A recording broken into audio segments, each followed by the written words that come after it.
A TV Web A Caminho da Luz apresenta Palestras Espíritas. Prezados irmãos, queridas irmãs, boa noite. Que o amigo Jesus nos abençoe e nos fortaleça na sua paz e no seu amor. Enquanto o nosso irmão fazia a prece, fazia a oração, eu meditava o quanto a oração é importante em nossas vidas. Porque o momento da prece é aquele momento em que nós, criaturas, dialogamos com o Criador. É o instante onde nós, os filhos, conversamos com o nosso Pai.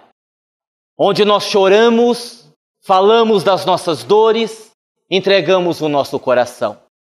No entanto, é preciso ressaltar, antes de darmos início ao tema escolhido para a noite, é preciso ressaltar que, apesar da importância da oração, a prece não nos exime da necessidade da ação. Recentemente eu assisti a uma reportagem muito interessante de um hospital na Índia que chama a atenção, porque a reportagem mostrava que este hospital tem características diferentes, ainda mais por estar na Índia, um país pobre. É um hospital, por exemplo, onde quando as pessoas vão para o centro cirúrgico, são 24 centros cirúrgicos. Estes centros cirúrgicos, eles não têm paredes. No lugar de paredes, há apenas vidros. E as pessoas, então, fazem a cirurgia contemplando a natureza. São mais de 2.000 funcionários.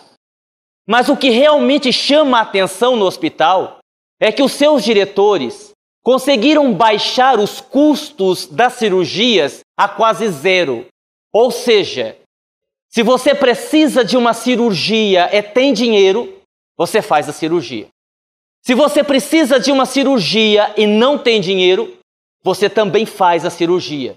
Porque eles colocam a vida humana como sendo o mais importante, e não a questão financeira. E o repórter entrevistou um dos diretores do hospital e perguntou a ele por que é que ele fazia aquele trabalho. E ele disse que durante muitos anos foi médico de Madre Teresa de Calcutá. E ela foi a grande inspiração para ele, porque um dia eles estavam conversando e Madre Teresa lhe disse algo que lhe marcou a sua vida. E o repórter perguntou: o que foi que Madre Teresa lhe disse que marcou desta forma a sua vida? E ele respondeu, foi apenas uma frase. Ela me disse assim: as mãos que ajudam são mais sagradas do que os lábios que oram. As mãos que ajudam são mais sagradas do que os lábios que oram. Então nós devemos orar, mas as nossas mãos precisam se movimentar no bem e no amor. É a ação no bem que é essencial. De tudo na vida ficam 3 coisas: a certeza que estamos apenas começando, a certeza que é preciso continuar e a certeza que podemos ser interrompidos antes de terminar. Daí, a sabedoria da vida está em fazermos da interrupção um novo começo, fazermos da possível queda um passo de dança, fazermos do medo uma escada, fazermos dos sonhos uma ponte e fazermos da procura um encontro. São palavras do escritor brasileiro Fernando Sabino.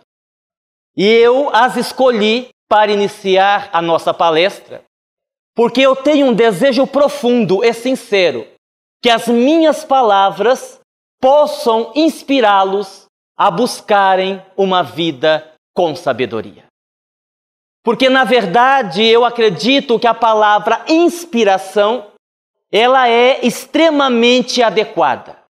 Porque, por mais que um orador seja eloquente, Por mais que ele faça uma palestra agradável, ninguém tem o poder de mudar as pessoas por dentro. Já dizia Galileu Galilei, você não pode ensinar nada a uma pessoa. Você pode apenas inspirá-lo a buscar as respostas dentro dele mesmo. E esse é nosso papel. Nós que estamos aqui falando temos essa função. Mesmo porque na noite de hoje vamos falar sobre autoconhecimento. E quando nós falamos sobre autoconhecimento, nós precisamos lembrar de 3 coisas fundamentais. Primeira, há coisas na sua vida que só você pode fazer e ninguém sobre a face da terra pode te ajudar. São as nossas lutas pessoais. São aquelas situações que em várias reencarnações nós criamos para a atualidade. E ninguém pode nos auxiliar. Não de maneira direta. Eu me lembro, para exemplificar, que outro dia eu conversava com um jovem senhor e ele reclamava comigo, ele me dizia assim, Aguinaldo, eu amo a minha esposa, tenho um grande amor por ela, mas eu não estou suportando mais esse casamento. Eu disse, o que está acontecendo? A minha mulher gasta demais. Você sabe, eu sou um assalariado, eu não sou rico, tenho as minhas dificuldades e ela é assim. Se ela acha que o sofá está fora de moda, ela vai lá e compra outro. Se ela acha que a TV está muito pequena, ela vai lá e compra outro. E eu já estou devendo quase 4.000 reais. E quando ele me disse isso, eu pensei assim, ainda bem que eu pensei antes de responder. Eu pensei assim, mas este rapaz é um imbecil. Porque, veja, não pensei, eu não disse isso para ele, eu só pensei, né? Por isso que a gente tem que pensar antes de falar. Eu disse, olha, mas é tão simples o caso, ora, tome o cartão de crédito dessa mulher, não é? Toma a providência, né? Mostre quem é que manda, se é que é ele que manda, né? Eu pensei, mas é muito simples resolver isso. E quando eu ia dar este conselho a ele, um benfeitor amigo, um espírito amigo que estava por perto me disse assim, meu filho, não coloque a mão nessa cumbuca não. Não mexa nisso não, não diga nada. E eu mentalmente, dialogando com o espírito, eu disse, mas como assim? Ele disse, olha, o problema é o seguinte, o que ele disse a você é verdade. Ele realmente ama a esposa. O problema é que ele é uma pessoa que tem uma dificuldade muito grande em externar os seus sentimentos. Ele não consegue, por exemplo, e muitos homens são assim, ele não consegue, por exemplo, dizer, eu te amo. Ele não consegue levantar de manhã e dar um beijo na face, ter um bom dia, meu bem. Ele não consegue dar um abraço, ele tem essa dificuldade em externar os sentimentos. E quando ele paga o que ela compra, é para ele como se fosse uma compensação. Como ele não dá conta de dizer que ama, ele paga as contas para compensar o amor que ele não consegue externar. Isso aí, meu filho, ninguém vai resolver, vai ser a vida inteira assim. Não diga nada, não. Isso aí tá bom, então. Percebe? Então, há situações que são assim, que não há como as pessoas te ajudarem. É por isso que nós temos que tomar muito cuidado quando as pessoas vêm pedir conselhos, orientações. Isso é muito comum na casa espírita. O que é que você acha? E eu sempre tomo cuidado de dizer pouca coisa. Por quê? Porque as pessoas também são assim. Elas querem que você diga o que elas devem fazer. Porque se elas fizerem e der certo, não vão lembrar que foi você que disse. Mas se der errado, elas vão dizer, maldita hora que eu fui ouvir o Aguinaldo. Não é assim? Outro dia uma senhora me disse, Aguinaldo, eu estou com um problema, gostaria que você me desse uma opinião. Eu disse, pois não. Eu tenho um marido que ele é muito agressivo, muito violento, e há momentos em que eu penso em deixá-lo, em largá-lo, mas aí eu não sei se isso seria a melhor decisão. O que é que você acha? Eu disse, minha filha, eu não sei. Como assim você não sabe? Eu não sei. Mas Aguinaldo, eu vim aqui lhe procurar para você me dar um conselho. Eu não sei. Como você não sabe? Eu não sei. Mas pelo amor de Deus, me dê uma opinião. Eu digo, olha, eu não quero tê-la como minha obsessora. Por isso eu não vou lhe dar nenhum conselho. Ela disse, como assim? Eu disse, preste atenção. Você acabou de dizer que seu marido é violento. Se eu digo assim a você, não, minha filha, ele é seu karma. Vocês reencarnaram para viver junto, não o deixe. Ele mata você. Você morre e vira minha obsessora. Vai dizer, morri por causa do Aguinaldo. Entendeu? Se eu digo assim, não, o deixe, vá procurar outra pessoa, e por acaso ele era sua alma, não digo gêmea, mas algemada, seria assim um espírito que você teria que conviver com ele nessa encarnação, e você venha perder sua encarnação, você vira minha obsessora também. Entendeu como é que é? Então não me meto nisso. Porque as pessoas, de uma maneira geral, são muito indecisas. Outro dia uma me perguntava assim, olha a situação, isso é fato verídico. Como a gente lida muito com pessoas, você vai tendo essas experiências. E a gente comenta no sentido do aprendizado. Ela disse assim, olha, Aguinaldo, uma senhora também. Olha, entre eu e meu marido, esse dia eu estava de bom humor, resolvi dar conselho para ela. Foi a pior viagem. Eu e meu marido, nós não vivemos bem, já não existe mais amor. O que é que você acha? Disse, bem, se não existe mais amor, ora, peça o divórcio, vai viver a sua vida. Ninguém é obrigado a ficar casado se não há mais amor. Ela disse, o seu conselho é muito bom. Ah, mas ele é um bom pai. Ele é um pai presente. Ele não é assim um mau marido. Eu disse, bom, se ele é um bom pai, se ele não é um mau marido, fique com ele. Ela disse, não, seu conselho é bom, mas Aguinaldo, sexualmente a gente não tem mais nada a ver, eu não sinto mais atração por ele não sente mais por mim. Eu digo, bom, minha filha, se não há mais atração, deixe-o. Disse, é um bom conselho, mas Aguinaldo, ele paga as minhas contas, se não fosse ele. Quase que eu disse, minha filha, fica com ele e arruma um amante, eu acho. Ué, não disse, claro que eu não vou dizer isso, que isso não é conselho que se dê, mas veja bem, o que ela queria que eu dissesse o quê? Então, quando nós falamos em autoconhecimento, primeiro ponto, tem coisas na sua vida que nem os espíritos vão te ajudar. É você com você e vai resolver. Esse é o primeiro ponto. Segundo ponto, se autoconhecimento fosse um processo fácil, nos consultórios de psicologia, nós não teríamos tanto lenço de papel. Porque é um processo doloroso. Se você frequenta o centro, vamos falar dos espíritas agora, e está tudo bem na sua vida, você está feliz, não está incomodado, tem alguma coisa errada. O meu desejo é que vocês hoje saiam daqui profundamente incomodados. Nem tenham vontade de ver a novela. E olha que para não ter vontade de ver a novela, tem que estar muito incomodado. Se vocês disserem que não vão dormir esta noite, eu vou ficar muito feliz, porque a palestra deu certo. Porque nós vivemos um momento onde nós, que temos a palavra, que estamos aqui à frente falando, precisamos trazer uma mensagem que incomoda, no bom sentido da palavra. É muito bonito aquelas palestras que emocionam, que você vai às lágrimas, tudo certo. Mas nós estamos vivendo um momento muito delicado da evolução do planeta Terra. Um momento onde nós não temos mais tanto tempo assim. Então nós precisamos nos incomodar no sentido de passarmos a perguntar a nós mesmos, o que é que eu estou fazendo da minha vida? Como é que eu estou conduzindo a minha existência? Porque, no geral, nós temos muita dificuldade em retirar as máscaras. Nós temos muita dificuldade em sermos nós mesmos. E às vezes nós fazemos isso não é por maldade. Porque quando a gente fala da dificuldade em tirar as máscaras, dá-se a impressão que nós estamos fazendo aquilo de caso pensado, que nós estamos sendo hipócritas. E não é verdade. É porque nós temos uma carência muito grande. Todos nós temos uma necessidade muito grande de sermos amados. Somos carentes de amor. E se eu retiro todas as minhas máscaras e me revelo como sou, eu corro um risco das pessoas deixarem de me amar. E como eu sou carente, o que é que eu faço? Eu então crio um personagem.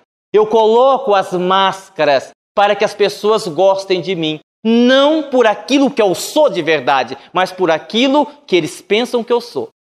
O problema é que de tanto representar, a gente acaba acreditando que é aquilo que um dia vai ser. E aí nós temos um problema quando nós chegamos no plano espiritual. E todo mundo é assim. Na hora do testemunho, a gente não dá conta. Olha, aconteceu comigo. Para ver que eu sou igual a todo mundo. Porque a gente também tem a impressão que quem está falando, quem é um orador, né, é uma alma que está acima. Eu estaria se estivesse falando ali. Como eu estou falando aqui, nós estamos no mesmo nível. Eu fui fazer uma viagem outro dia para ver como todos nós temos essa dificuldade. E eu viajei o dia todo, sabe? Porque não fui para fora do Brasil, não. É que às vezes as pessoas são assim, elas nos convidam para fazer palestra e querem... O movimento espírita às vezes tem isso. Não é todo mundo, é claro, né? Não fala aqui de Serra Negra, nem de Itapira, né? Eu sei que essas coisas aqui não acontecem. As pessoas querem economizar na passagem, no dinheiro. Então elas compram as passagens em promoção. Aí o que acontece? Você sai de casa de madrugada, né? E anda o dia inteiro para chegar no seu destino. Eu ia para o Rio de Janeiro, meus irmãos, eu fui para Campinas, São Paulo, Belo Horizonte, Brasília, para conseguir chegar no Rio às 7 horas da noite.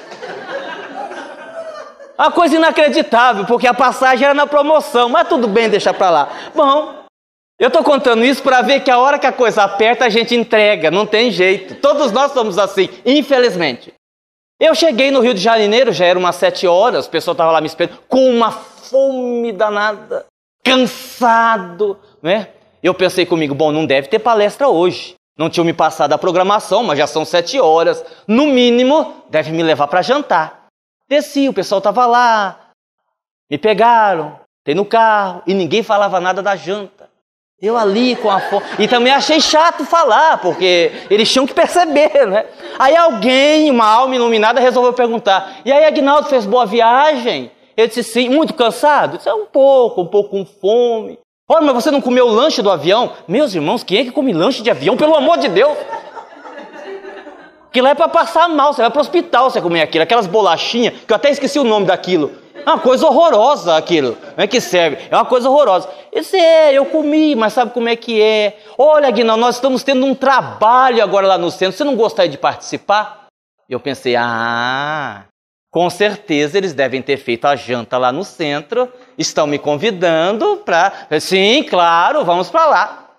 Fomos, assim que chegou no centro, primeira coisa que eu olhei, a cozinha, tudo fechado. Meu Deus do céu.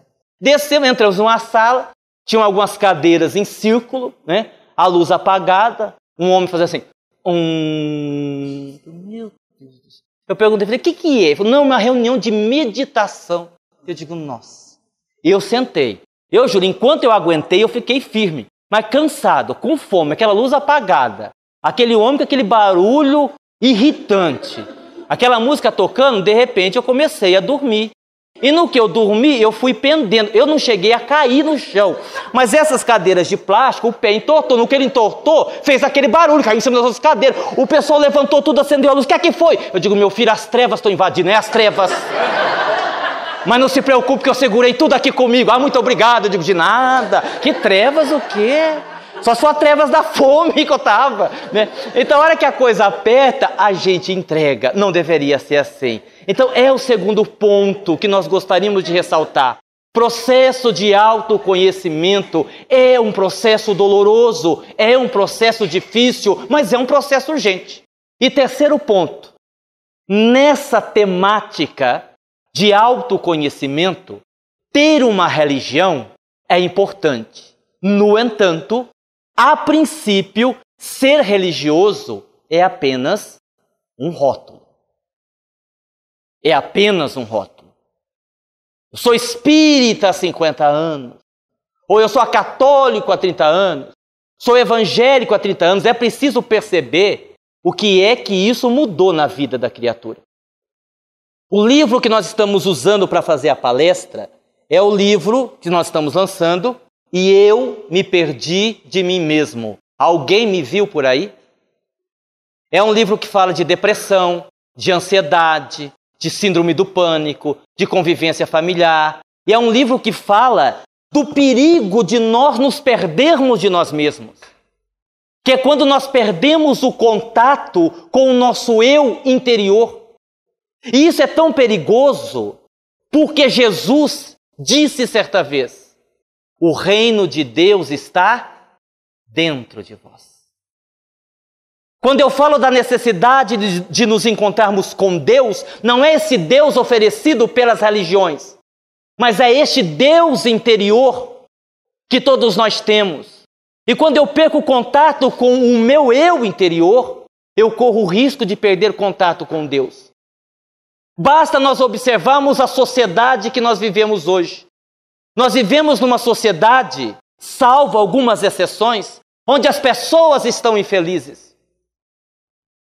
Certa vez, Alexandre o Grande afirmou assim: eu conquistei o mundo, mas volto de mãos vazias.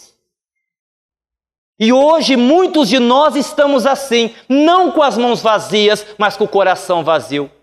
Talvez porque todas as nossas buscas estão sendo para fora, enquanto que o essencial são as buscas para dentro. Nós estamos buscando o melhor emprego, o melhor carro, a melhor posição social, a melhor casa. E ainda assim, estamos tristes, angustiados, depressivos. Conhecemos pessoas que são bem-sucedidas profissionalmente, que têm uma família, pessoas que não têm motivo algum para serem felizes, mas são criaturas que não sentem mais prazer de viver. E muitas delas são espíritas. Nós atendemos uma senhora ainda essa semana em nossa casa, num atendimento espiritual de maca, e quando ela se deitou num caso de depressão, nós perguntamos: minha irmã, o que é que você tem? Diga, fale da sua dor. E ela disse uma coisa que me doeu profundamente. Ela disse assim: eu levanto por levantar e eu deito por deitar. Eu não tenho mais alegria de viver. Ora, se nós estamos numa religião extraordinária, porque o Espiritismo é uma religião extraordinária. Respeitamos toda e qualquer religião, mas no presente momento, na humanidade, não existe uma religião que console, que oriente e que esclareça como o Espiritismo. Se nós estamos numa religião tão abençoada como esta, e não estamos tendo alegria de viver, não estamos em paz, não estamos felizes, tem alguma coisa de errado. É preciso a gente rever o nosso conceito. É preciso a gente tentar se encontrar conosco mesmo. Parece simples. Ora, por que nós não fazemos isso? Justamente porque é doloroso. Eu me lembro de uma jovem que nós atendemos algumas semanas atrás em nossa casa. Uma moça de não mais de 19 anos de idade. Nós começamos a perceber, não é espírita, mas nós começamos a perceber, porque eu convivo com ela no ambiente de trabalho, uma situação muito grave. Ela começou a paralisar uma perna, a paralisar outra perna, começou a perder os movimentos do braço, foi em vários médicos, vários exames, nada, nenhum diagnóstico, absolutamente nada. Esta moça triste, logo nós percebemos que se tratava de um processo de depressão, mas associado a um processo de influência espiritual, ou seja, uma obsessão gravíssima. E como ela não era espírita, eu tive todo o cuidado. Eu fui convidando ela: olha, você não quer ir lá ao centro, você não precisa virar espírita, mas eu estou percebendo que você está sofrendo. Nós temos recursos para ajudá-la. Vá lá, faça um tratamento, algumas semanas. E eu fui insistindo, e chegou num ponto que ela, não suportando a dor, foi. Nós a colocamos num tratamento que nós temos lá. 1 semana de tratamento, ela melhorou um pouco. 2 semanas, ela deu uma boa melhorada. 3 semanas, ela estava quase curada. Curada, entre aspas, né? Daquele quadro que ela estava naquele momento. Na 5ª semana, ela estava feliz, sorrindo. E quando terminou o tratamento, ela veio me procurar e disse: Aguinaldo, quero lhe dizer uma coisa. Diga, minha filha, nunca mais coloco meus pés aqui dentro. Eu disse: o que é que foi? Nós fizemos alguma coisa errada? Alguém lhe magoou? Não, ao contrário. Eu fui muito bem tratada. Mas à medida que eu vou fazendo o tratamento, vocês vão me induzindo a olhar para dentro de mim mesma. E eu não quero mexer com essas coisas. E eu não quero mexer com essas coisas. Essas coisas era o que estava lá dentro mal resolvido. Era o ponto de conexão com o obsessor que lhe acompanhava. Porque toda influência espiritual que você sofre tem um ponto de conexão dentro de você. Ou naquilo que você faz, ou naquilo que você pensa, ou naquilo que você sente. Eu não quero mexer com essas coisas. E foi embora e nunca mais voltou mesmo. Quantos de nós fazemos isto? Daí então nós precisamos estabelecer um contato conosco mesmo. Evidentemente o livro tem aí 50 lições, sugestões.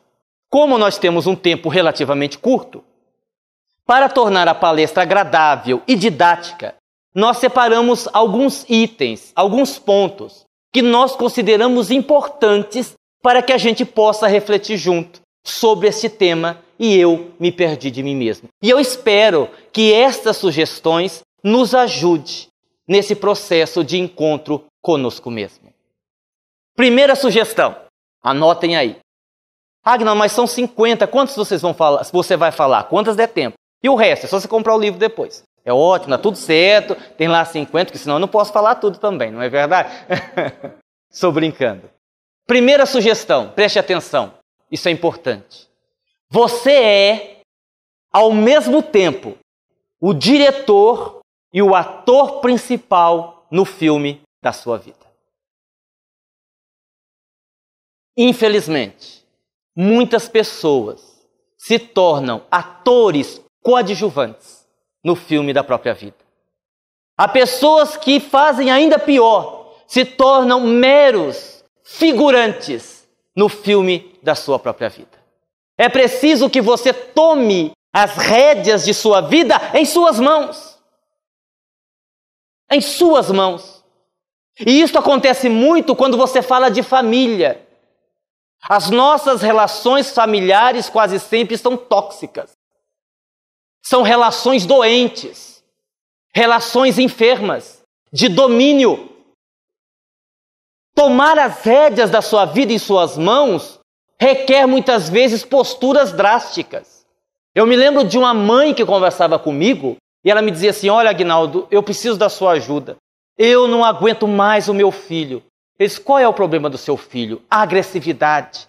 Ele é agressivo com o pai, é agressivo comigo. Bate na sua irmã mais nova. Eu não sei mais o que fazer. Eu disse: quantos anos tem seu filho? 32. Aí nessa hora você toma uma água, né? Eu disse: o que é que a senhora já tentou? Ela disse: olha, de psiquiatra, a macumba, tudo. E não resolveu nada. Aí disseram para mim vir procurar o senhor. Diz: bom, a senhora veio no lugar certo. O senhor resolve? Resolvo. O que eu faço? Eu disse: seu filho tem emprego? Ah, sim, ele tem um bom emprego. Então tá fácil. A senhora vai fazer o seguinte, preste atenção. Quando ele sair para trabalhar, a senhora vá no quarto dele, vá no guarda-roupa, pegue toda a roupa, coloque dentro de uma mala e deixe assim no portão de casa, para nem dar tempo ele entrar. A senhora entendeu? Ela me olhou e disse assim: bem que disseram para não procurar o senhor, que o senhor era meio doido. Acha que eu vou fazer isso com o meu neném? Eu pensei: miserável, é ela que tem que apanhar, não é um menino não. Que menino, um homem de 30 anos? Vocês perceberam? São as relações tóxicas. São aquelas noções que nós temos de família totalmente fora da realidade. Uma moça conversava comigo, aflita, em depressão, angustiada, no auge dos seus 28 anos, porque o pai e a mãe não aceitavam o namorado porque ele era negro e tinha uma tatuagem. Eu disse: minha filha, larga de ser besta, vá ser feliz. Ah, mas os meus pais, você deve amá-los, respeitá-los. Mas quem decide a sua vida é você. Quem vai casar é você, não são eles. Querem ver um exemplo típico disso? Imagine uma pessoa chamada Isaura. Quem é Isaura? É uma mulher lá de Votuporanga. Fictícia, não é real, não. O que tem Isaura? Isaura tem depressão e síndrome do pânico. E o que Isaura está fazendo? Isaura está procurando os culpados da sua depressão. Vamos ajudar Isaura? Vamos ajudar Isaura. Vamos ajudar ela a encontrar os culpados da sua depressão. O que é que Isaura fez da sua vida? Muito simples. Isaura dedicou a sua vida incondicionalmente a cuidar dos pais, a cuidar dos filhos e cuidar do marido. Os pais morreram, os filhos casaram e o marido arrumou outra de 22 anos. E ela, na linguagem da psicologia, passando pelo chamado síndrome do ninho vazio, entrou em depressão. Quem é que é culpado da depressão de Isaura? Isaura. Isaura. Mas Aguinaldo, vocês vão dizer, ajudar os outros não é uma caridade? Sim, sem dúvida. Ajudar os outros é uma caridade. Mas primeiro você precisa ajudar a você mesmo, para que aí você possa ajudar alguém. É preciso socorrer os caídos, mas para socorrer um caído, você precisa estar de pé. O erro de Isaura não foi cuidar dos outros. O erro de Isaura foi cuidar só dos outros. E no cuidar só dos outros, ela esqueceu de quem? Dela mesma. Isso chama-se autoabandono. Ela se abandonou e agora está em depressão. Nós não podemos deixar isso acontecer na nossa vida. Eu costumo dizer que quando nós falamos em parente, família consanguínea, você precisa manter uma distância de segurança emocional. Não é distância física, é distância emocional. É você ajudar, mas não se envolver tanto emocionalmente, senão ela derruba você. Você sabia que está cheio de pessoa por aí com dor nas costas de tanto carregar o problema dos outros? É verdade, isso é fato. De tanto carregar o problema dos outros nas costas, não. O problema dos outros é dos outros. Mas Aguinaldo é meu filho, ajude, mas não tente viver a experiência por ele. Aí eu recordo de Jesus. Tem uma passagem que Jesus diz assim: vinde a mim todos vós que vos encontrais aflitos e sobrecarregados, e eu vos aliviarei. Jesus não diz que vai resolver o problema. Não diz que vai curar, ele diz que vai apenas aliviar. Agora, se Jesus, que é Jesus, vai só aliviar, por que você quer curar? É muita prepotência da sua parte, não é? Então, essa é a primeira sugestão. Anotem aí. Você é, ao mesmo tempo, o diretor e o ator principal no filme da sua vida. Segunda sugestão. Por mais que você tenha capacidade de ter atos heróicos, ainda existe um vilão dentro de você. E não me levem a mal, isso é natural. O ser humano é assim. Nós temos o nosso lado luz e o nosso lado sombra. Ninguém sobre a face da terra é só luz. Você acha que é, mas não é. Lá no fundo você tem alguma coisa de sombra ainda, é natural. Isso é do ser humano. Querem ver um exemplo disso? Até os super-heróis têm o seu lado sombra. Quem aqui assistiu o Homem-Aranha 3? Erga a mão para mim. Quase ninguém. Quase ninguém. No filme, na série O Homem-Aranha 3, quem assistiu vai se lembrar, ele luta contra um simbionte. Uma roupa negra, lembram disso? Que se agrega à sua roupa. Lembram disso? Lembram? Pois é. Vocês lembram por que esse simbionte, esse parasita, conseguiu se agregar ao Homem-Aranha? Primeiro, nesse mesmo filme ele vai enfrentar o Homem-Areia. Lembram do Homem-Areia? Acontece que o Homem-Areia, na sequência do filme, havia sido responsável pela morte do seu tio.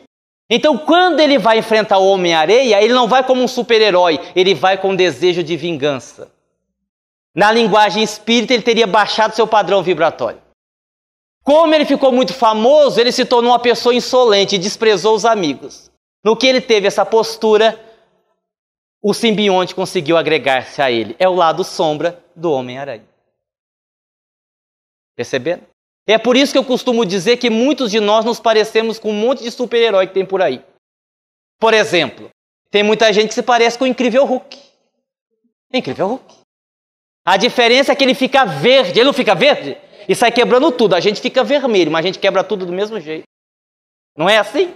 Não é assim? Então todos nós temos o nosso lado sombra. Qual é o segredo da vida? Você identificar, e aí sim é a questão, identificar se a sua atitude está sendo movimentada pelo herói ou pelo vilão. Isso é fácil de fazer? Não, é difícil. Quer ver como é que é difícil? Vamos pegar um exemplo. Lembram da história da Branca de Neve? Lembram? Lembram, tá. Tem um filme agora também. Quais são os personagens da Branca de Neve? Vamos lá. A Branca de Neve, o príncipe, a madrasta, não é isso? Os 7 anões, não é isso? Muito bem, agora eu vou fazer uma pergunta simples. Quais desses, ou qual desses é o vilão do filme, ou a vilã? Erraram. Tá vendo como é que é difícil identificar o vilão? Erraram. Vamos por parte. Branca de Neve. A Branca de Neve não é vilã, mas é doente. Branca de Neve é doente. Branca de Neve tem uma doença gravíssima. Lembram da história? Ela não estava perdida na floresta? Não estava fugindo? Não estava toda machucada? Aí ela acha a casa de quem? Dos 7 anões. O que ela vai fazer a hora que ela acha a casa? Limpar a casa. É perfeccionista essa mulher, gente, pelo amor de Deus. Quem é em sã consciência que vai limpar a casa numa situação dessa? A mulher está cansada, está fugindo, está toda machucada. Em vez dela chegar, se jogar, ela vai limpar a casa. Tem cabimento um negócio desse? Perfeccionista. Aí muita gente falou assim, a vilã é a madrasta. Não é. A madrasta era uma pessoa doente também. Ela tinha uma doença chamada transtorno disfórmico corporal. Vocês sabem o que é isso? Por quê? A madrasta não era isso jogar fora, ela era uma coroa bonitona. Não é? Ela era bonitona, mas ela tinha a mania de querer ser a mais bonita. Quem tem transtorno disfórmico corporal é aquela criatura que de um defeitinho assim faz uma tempestade num copo d'água. Isso dá muito em adolescente. Eu não vou sair de casa, olha a espinha no meu nariz, que horror, ele se joga na cama e chora, né? Isso no adolescente é normal. Se ele se tornar adulto e continuar com isso, é doença, leva no psicólogo. Chama-se transtorno disfórmico corporal. Então a madrasta tinha essa doença, porque ela era bonita, ela era uma mulher bonitona, mas ela queria ser a mais bonita. Quem é o vilão? Quem é o vilão? Quem é o vilão? O espelho. Porque os problemas de Branca de Neve começaram quando a madrasta foi lá e disse assim, espelho, espelho meu, existe alguém mais bela do que eu. Aí o linguarudo, fofoqueiro, língua preta, até parecia espírita. Fica quieto, não fala nada. Dizem, não, tem aí uma Branca de Neve, mas ela não chega nem perto da senhora. O que ele fez? Sim. Existe uma que é a mais bela das mais belas, e é mais bela que a senhora, Branca de Neve. Pronto, estava feita a tragédia. Então quem é o vilão da história? O espelho. Agora, se nós temos dificuldade em identificar o vilão numa história infantil, que dirá na nossa vida? Perceberam como é que é grave? Preste atenção. Preste atenção. Terceira sugestão. Em termos de evolução, se mexa, nem que for só um pouco. Não fique parado, porque tudo na vida evolui. Até o mal evolui, câncer evolui, tudo evolui. E há pessoas que infelizmente não se mexem. Quando eu ouço alguém dizer assim, com todo respeito eu digo isso já me disseram uma vez, Aguinaldo, eu sou assim mesmo, eu nasci assim, na minha família todo mundo é assim, eu sou assim. Eu digo, então morre, miserável. Morre de uma vez. Porque, preste atenção, eu não estou exagerando, preste atenção. Nós estamos reencarnados para quê? Para evoluir. Olha, se a pessoa diz assim, eu sou assim, todo mundo na minha família é assim, eu não vou mudar, morre de uma vez, ela acabou de matar a sua encarnação. Concordam comigo? Mude. Há pessoas que têm uma doença chamada síndrome do elevador. Vocês conhecem a doença? Não conhece a doença? Vou explicar. Toda vez que você vai entrar num elevador, podem observar. Na entrada tem uma placa escrita assim, quando for entrar no elevador, verifique se o mesmo se encontra ali parado. E muitos têm essa síndrome. Estão ali parados. A vida passa e ele está ali parado. Eu tenho um amigo que diz assim, vou até dizer o nome do amigo, ele é de Belo Horizonte, chama-se Vanderlei. Quando você for olhar no espelho, olhe no canto. Olhe no canto. Não é no canto do espelho, não. No canto dos olhos. Porque se você olhar no canto dos olhos, você vai perceber que o tempo está passando. Porque aqui, ó, você consegue enxergar bem como é que o tempo está passando. Tem uns que puxa, que estica, que faz... Não, tudo bem. Deixa para lá. Mas no natural você vê que o tempo está passando. Então mexa-se. É interessante que essas pessoas, que nós respeitamos, cada um está num nível evolutivo diferente. Nós estamos trazendo à baila esses tópicos para uma questão de reflexão. Elas têm algumas músicas que fazem parte da sua vida. Tem uma muito antiga, de Carlos Imperial, que diz assim: na mesma praça, no mesmo banco, as mesmas flores, o mesmo jardim. É a música. Ou você poderia também cantar essa: eu sou mesmo assim. Ou aquela outra: deixa a vida me levar. Vida leva eu. Vai levar para o quinto dos umbral. Não tem jeito. Não tem jeito. Vai deixando a vida te levar para você ver para onde é que você vai. Se mexa, meu filho. Se mexa. Ah, mas eu sou espírita. Olha, eu vou dizer uma coisa a você. Isso não é garantia de nada. De nada. Porque você pode ser espírita e não dar conta da luta. Eu vou citar um exemplo pessoal que eu vivi e com muito pesar, com lágrimas nos olhos. Eu sou dirigente do Centro Espírita Caminho de Damasco em Votuporanga há 22 anos. 22 anos. Não cheguei ontem. E eu, quando me deparei com aquela cena, eu disse para mim mesmo, se fosse comigo eu não dava conta de enfrentar. Um casal residente de uma cidade vizinha, a Votuporanga, me procurou porque o filho de 6 anos, comemorando a festa de aniversário, caiu dentro da piscina. E não perceberam, e o menino se afogou. Se deram conta que o menino havia caído na piscina 15 minutos depois. Socorreram, evidentemente. Ele foi para o hospital, ficou vários dias na UTI, entre a vida e a morte, e acabou não morrendo. Os pais que não são espíritas estão vivendo um drama, porque a mãe, se sentindo culpada, entrou em depressão.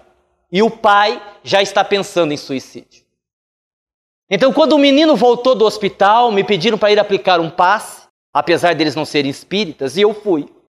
Um menino lindo, forte, 6 anos. Quando eu entrei no quarto, uma abertura na garganta, para ele respirar melhor, uma sonda colocada no nariz, e o menino hoje mexe o pescoço. Absolutamente mais nada. Nada. E pior, a situação é irreversível. Faltou oxigênio no cérebro e é irreversível. Quando eu olhei para aquela cena, eu tenho 4 filhos, eu pensei, meu Deus, depois de tantos anos de espiritismo, se fosse comigo, eu não dava conta. E aí pedi aos espíritos, não existe uma expectativa dele sair dessa situação? E os espíritos disseram, meu filho, nós nem sabemos ainda se ele vai ficar no corpo. Você já quer que ele melhore? Eu disse, mas meu irmão, é muito sofrimento. E o espírito disse assim, vocês encarnados têm uma visão muito limitada das coisas, uma visão muito medíocre. Porque nós, espíritos, não estamos avaliando o caso considerando a dor de vocês. Estamos avaliando o caso segundo o que é melhor para o espírito. Estava na sua programação reencarnatória cair na piscina. O que não estava programado foi o fato de terem demorado tanto para socorrê-lo. Isso não estava programado. Ele deveria ficar com uma pequena lesão, uma pequena sequela, ele acabou ficando com uma grande sequela. Pensamos em tirá-lo do corpo, no entanto, acreditamos que se ele ficar assim, ele ressarce todos os seus débitos de uma vez só e para ele vai ser melhor e ele vai viver o resto da vida assim e ele está muito feliz que vai pagar tudo de uma vez. Ponto final. Uma coisa que nos choca até, né? Poxa vida. Mas é que as leis de Deus veem as coisas de uma maneira diferente. Como eu perguntei outro dia para os espíritos, eu disse, olha, bom, isso eu não vou contar não, vou passar à frente. Outra sugestão, preste atenção, estão anotando na mente, estão anotando? Outra sugestão. Se disserem que você não pode, não acredite. Tem um pensador brasileiro, filósofo, chamado Mário Cortella. Eu outro dia ouvi ele dizendo uma frase muito interessante. Ele disse assim, o impossível não é um fato, é apenas uma opinião. O impossível não é um fato, é apenas uma opinião, e é verdade. Aí eu me lembro daquele menino, negro, 10 anos, criado pela avó, com o nome muçulmano, nascido no Havaí, que um dia disse assim, ô vovó, eu vou ser presidente dos Estados Unidos. O que a avó ia dizer para o menino desse? Larga de ser besta, moleque, larga de ser tonto, não é? A avó olhou para ele e disse assim, vai que você pode. E hoje o senhor Barack Obama já está no seu segundo mandato. Hã? Então você pode, só que para você poder, você tem que fazer algumas coisas. Primeiro, você tem que ter coragem de se auto-enfrentar. Esse é um ponto. Geralmente nós não fazemos isso. Eu tenho uma amiga que para mim é uma doença isso. Eu não sei como é que chama, mas é uma doença. A casa dela é assim, uma coisa do outro mundo. Se você entrar pela porta da sala, você não consegue encontrar mais a saída. Porque é roupa, é louça suja, é uma coisa terrível. Não é um horror. Prato fica em cima da pia 2 semanas, 3 semanas, é uma coisa terrível. Esses dias ela conversando comigo, disse, Aguinaldo, eu estou com um problema gravíssimo. Eu disse, que foi? Apareceu um rato na minha casa. Eu pensei, meu Deus, ela queria que aparecesse o quê? Uma borboleta, mas é óbvio, né? Eu disse, é mesmo, irmã, se é. Olha, esse rato é esperto. Porque de noite ele aparece, começa a fazer barulho, e quando eu vou matá-lo, eu tenho um fogão antigo, que tem um cano atrás, ele corre e entra lá dentro. Ele entrou lá dentro, eu não consigo pegá-lo. Ele sempre me escapa, mas eu já sei o que eu vou fazer. Eu pensei, meu Deus, ela descobriu. Ela vai dizer que vai mudar, que vai jogar tudo aquele lixo da casa dela e vai ser uma pessoa diferente. Eu disse, o que, meu irmão? O que você vai fazer? Trocar o fogão. Nós fazemos isso. Nós trocamos o carro, trocamos de casa, trocamos de marido, mas a coisa não vai melhorar. Tem gente que diz assim, outro dia uma amiga me disse, eu estava numa depressão danada, fui para a Europa. E eu pensei, coitados dos favelados que têm depressão, vai morrer tudo. Porque se depender de ir para a Europa para sarar da depressão, é ilusão, meus irmãos. Nós estamos nos iludindo. Nós não estamos querendo nos auto-enfrentar. Esse é um ponto. A gente tem que se enfrentar. Segundo ponto, não se esqueça que nesse processo de evolução, você precisa ajudar quem está do seu lado, o seu irmão. Coisa que é difícil. Olha, eu vou dizer uma coisa a vocês. Sejam honestos. Eu vou fazer um teste com vocês. Não mintam. Não mintam. Imagine que você mandou, eu vou dar um exemplo material, hein? Que é mais fácil, imagine moral. Você acabou de lavar seu carro, encerou seu carro, limpou por dentro, você está indo para sua casa, vem vindo um tempo de chuva, um temporal, e você vê caído na sarjeta um mendigo. Inclusive você conhece ele, de vez em quando ele vai lá no centro tomar sopa e tudo. E se aquela chuva vir e pegar o mendigo ali, ele vai morrer afogado. Eu pergunto a você, você daria carona para esse mendigo sabendo que ele tem 90% de chance de vomitar no seu carro? Difícil, hein? Não, aconteceu comigo.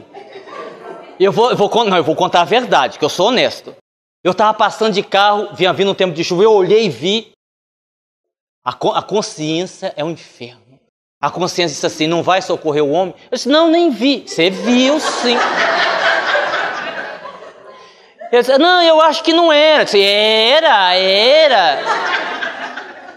Eu disse, mas eu tô com pressa. E a consciência disse assim, para fazer palestra bonitinho, você sabe, né? Está bem. Dei a volta, coloquei o homem dentro do carro, tô levando embora, ele começou... Eu disse, meu irmão, você vai vomitar? Eu disse, eu acho que vou. Eu disse, peraí, aguente aí. Parei em frente à casa de uma trabalhadora, desci o homem e disse, olha, a gente tem que dividir a caridade. Eu já trouxe até aqui, você acaba de levar. Foi o que eu dei conta de fazer na época, né? Mas já é alguma coisa. Então vejam, se nós temos uma dificuldade de fazer uma caridade material, medo que alguém vai sujar o nosso carro, que dirá a caridade moral, que é muito mais difícil, muito mais complicada, a gente precisa prestar atenção. Última sugestão, último item. Não se esqueça que a vida sempre conspira a nosso favor. Sempre. Lá em nossa casa espírita, nós temos as chamadas cirurgias espirituais. Nós sabemos que a cura de todos os nossos males está dentro de nós mesmos. Que todo o tratamento que você tem no centro, seja paz, cirurgia espiritual, são tratamentos paliativos. A rigor, ninguém cura ninguém. Mas é um tratamento realmente paliativo. E a gente trata as pessoas que às vezes querem um milagre. Já teve caso, por exemplo, da pessoa chegar lá com um problema na coluna, bico de papagaio.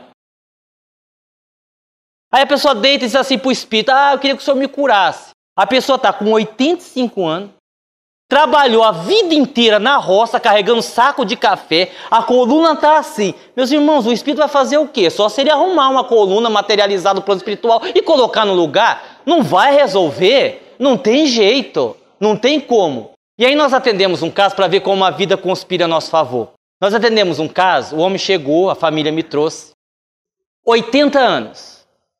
Ele está com câncer nos 2 pulmões, ele está com câncer de próstata e está com câncer no estômago.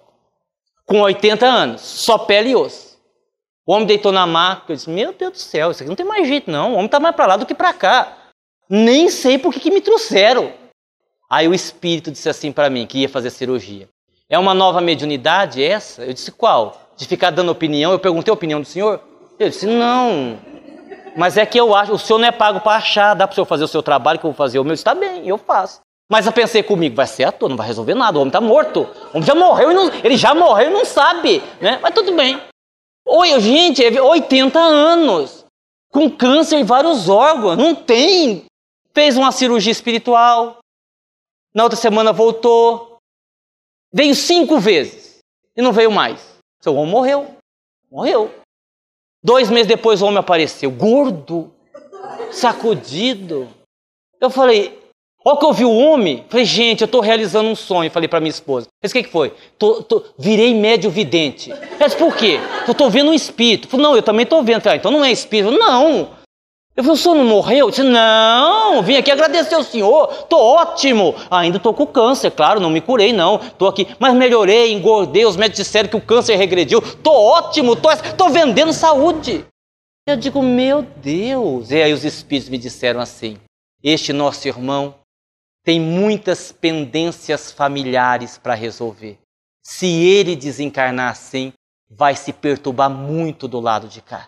Então nós deixamos ele no corpo mais um pouco, para ver se ele consegue resolver as pendências familiares, para depois, a hora que vir para cá, não chegar aqui com tanto peso de consciência. Tomara que ele saiba ser grato ao tempo a mais que ele recebeu como moratório. E assim é a vida. A gente tem que aprender a agradecer. Eu desejo a todos muita paz, muita felicidade e tomara que vocês se preocupem muito com o que ouviram aqui hoje. Resolvam dar um rumo diferente em vossas vidas. Ser espírita é muito bom. Como eu disse, nós estamos na melhor religião que nós poderíamos estar. Mas você precisa dar um jeito na sua vida. Senão, você pode ter a melhor religião do mundo diante de você. Você não vai ser feliz nem assim. Olhe para dentro de você. É igual depressão, para encerrar. Depressão é um convite da vida para a pessoa olhar para dentro dela mesma. Que nós tenhamos a coragem de fazer isso. Muita paz e muito obrigado a todos.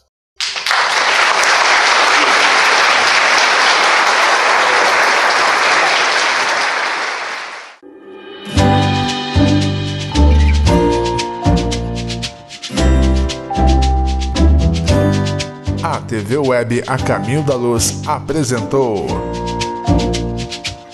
Palestras Espíritas.